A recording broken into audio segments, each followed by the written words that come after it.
So that's potentially 78 million noodles. You can pick some of it up, you can clean it, but the effect will be there. India and Maldives will receive them in a few years. Maybe in a few years, maybe Somalia, maybe Indonesia. Go along, it will be along the south coast, it will be in Hambantota, and then further on in Trincomalee. It will go to all the lagoons, all the rivers. You'll find them everywhere. The impacts will last for generations. It is the worst environmental disaster that Sri Lanka has experienced today. These are in bags of 25 kilograms, so there's something like 3 million bags. So the idea is try to recover as many bags as possible intact. If that ship sinks, there is 300 tons of oil on that ship. So we have to try to prevent that happening.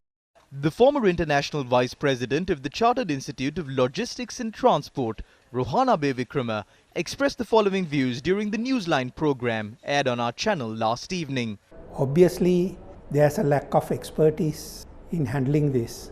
To start with, the ship's fire was fought originally by the Ports Authority tugs, which are not firefighting tugs. And then that sort of tug which is in the port is not capable of fighting a major fire. So obviously the equipment used was not suitable to fight a major fire. Secondly, we didn't have the expertise, as I told. Experts point out that signs of massive environmental damage are now emerging along the country's western coast. Our correspondent reported that certain material on the vessel had washed ashore in Dehiwala, Vallavatta, Bambalapitiya, Crow Island, Pamunugama, Sarakkua and Negombo. Several units, including the Navy and the Coast Guard, are currently involved in clearing the debris from these areas. The Marine Environmental Protection Authority said that this is the sign of a significant environmental disaster in the offing. Sand is being removed while clearing the plastic debris in the area. When we collect the debris using backhoe machines, the plastic that is collected with sand is dumped into containers and directed to the relevant areas. Thousands of pieces of plastic are gathered at this point. These fishermen who had set up nets at sea anticipating a good catch had to remove them as fishing has been suspended at the location since the incident. Charred pieces of debris from the ship had been tangled in these nets. The Marine Environmental Protection Authority took steps to prevent chemicals from the burnt vessel from reaching the Negombo Lagoon through the mouth of the Negombo estuary. What happened to the Express Pearl vessel? May 9th, 2021, the Express Pearl leaves the Jebel Ali port in Dubai. May 11th, 2021, the vessel reaches Qatar's Hamad port. 15th of May 2021, the Express Pearl reaches the Hazira port in India. Acid leak on the vessel detected in the Arabian Sea. 20th of May 2021, the vessel reaches the Colombo port's outer harbour with smoke emanating from it. Fire erupts on the vessel that evening.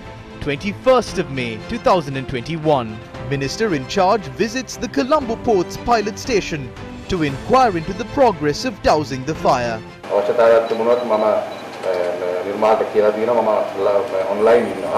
What is the current situation of the vessel? It has been 9 days since the vessel reached the outer harbour of the Colombo port. The fire has not been doused completely yet. 425 kilograms of dry chemical powder was airdropped onto the burning vessel using a Bell 212 helicopter of the Sri Lanka Air Force. Were there insufficient resources to bring the fire under control? Views were expressed on the systems that are in place at the Sri Lanka Ports Authority to bring the fire under control. There are special firefighters in this unit. The City Fire Brigade or the firefighting unit at the Ports Authority are trained to extinguish fires on land. However, there are special units that can engage in these operations at sea. A 12-member team from Netherlands was brought down for this purpose recently. A flight carrying the relevant equipment was also brought in to assist these efforts. The salvage companies have tugboats that can be used, especially for firefighting operations. We don't have such tugboats. Were appropriate measures taken to douse the fire? It was reported that a fire had erupted on the Express Pearl vessel a few hours after the vessel had entered the Colombo port.